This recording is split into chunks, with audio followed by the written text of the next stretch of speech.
What's going on YouTube? It's me, Justin, aka Goodwill Hunter, and I'm back with a really quick video. Finally, was able to complete the Squaresoft portion of the Super Nintendo. Now, not many games came out in North America for the Super Nintendo that were Squaresoft games. There was a heck of a lot more, obviously, in Japan, but the ones that did come out, they're probably some of the best RPGs, and I think a lot of people will put them on the top 10 lists of, games on the Super Nintendo, or top 20 of the Super Nintendo, or just RPGs in general. So, finally got a package. This is the final game, but we'll go through the, I guess, unofficial, the official games that came out in North America for Squaresoft and Super Nintendo RPGs. The first one is Mystic Quest, which I think we can agree, yeah, it's not one of the greatest RPGs because it's, a heck of a lot dumbed down, because, it was probably one of the starting points for most what Japan thought people in America would kind of be able to comprehend as far as an RPG. So it's very watered down, not very complex, pretty straightforward, and aside from maybe decent music, it's definitely not the caliber of some of the other Final Fantasy games. I remember owning it, and me and my brother played through it, and I liked it, but I definitely liked some of the other RPGs better because they were a lot more challenging and more in-depth. The second one is Secret of Mana. Another great game. If you've been watching my channel for a while, you know that I use a lot of Secret of Mana music. I love it.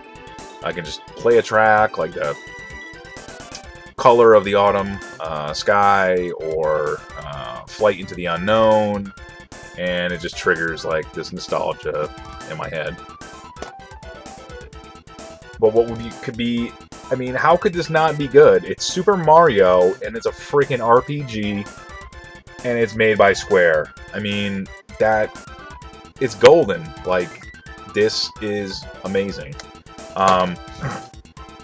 This was before Paper Mario, so it was interesting to see how a Mario game could be, an actual established RPG. And amazing music, fun story, same mechanics, it's just fun. Another great game that I never really played through, and I kind of, I'm going to have to go back and play it. I never really gave the series much of a shot, so I've only ever played the first one. I've never played 2 or 3, but that game is Breath of Fire. Again, never got really into it. Maybe I should sit down and play through it, but, I guess I'm more of kind of a Final Fantasy, what do you call it, Final Fantasy snob. I just love the Final Fantasy mechanics with the espers and the magic systems and the different, classes of characters. And I know that, probably a lot of that is in Breath of Fire. I just never got into it. Another, like, one of my all-time favorite RPGs ever. I never really, again, owned, definitely didn't own this, but I definitely had to pick it up, and that game is Chrono Trigger. I know a lot of people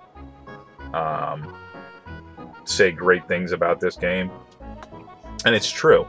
Look, it's got the same freaking art style. The guy who did the artwork for Dragon Quest, he did the artwork for Dragon Ball Z. I just love it. Interesting story, very engrossing characters, the whole time travel, the whole, you can use, tech attacks with 3 people. It's just, it's gold. And that's why it's probably as pricey as it is, because it, it's definitely worth, and it has tested the time, and it's been ported to the DS, but you gotta own it for the Super Nintendo. Only for Nintendo. And then the last two that I have are Final Fantasy II, which is what, actually Final Fantasy 4, right? This is actually 4, and then Final Fantasy 3 is actually Final Fantasy 5, but we just didn't get the other ones here in North America, and they didn't want to confuse anyone, so the first one was on Nintendo, then came this one, and then this one, and, you know, who cannot agree that Final Fantasy 3, which is actually Final Fantasy 5, is freaking amazing. Like, this is like the epitome of what a game should be, you know, what an RPG was. If you can even consider yourself in the same category as this game, you know, that was an achievement. Awesome music, characters, the whole plot, the fact that you played through the game until the end of, you know, the continent floating in the sky, and then it takes place like 10 years later. Yeah, I mean, it's just epic. I think epic sums it up. But I digress. The last game. If you know anything about the RPGs on the Super Nintendo, then you should probably know about this one. Now, there was a lot of similarities between this game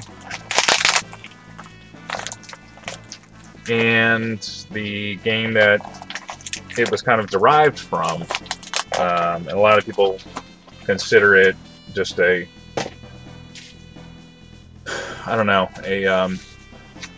a remapping. No, not remapping. A reskinning.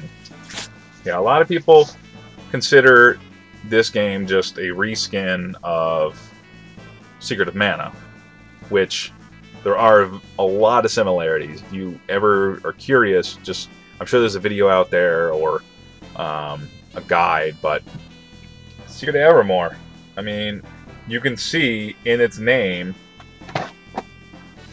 Secret of Mana, Secret of Evermore. They play very, very similar, these games. So, finally, this is the last one I needed. So I have all the North American releases by Squaresoft of some of the greatest games. Now, this is, in fact, no way better, in my opinion, than this one. Secret of Mana is one of my favorites, and it can't compare. Me and my brother played through this. I mean, it's fun, but it just, you know, it's trying to be this, and it just doesn't do it.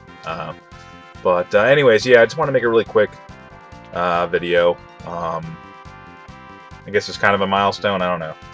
But anyways, guys, you know, comments below, subscribe up top, follow me on the Facebook, thumbs up, thumbs down, who cares, input, whatever. As always, thanks for watching, and stay tuned.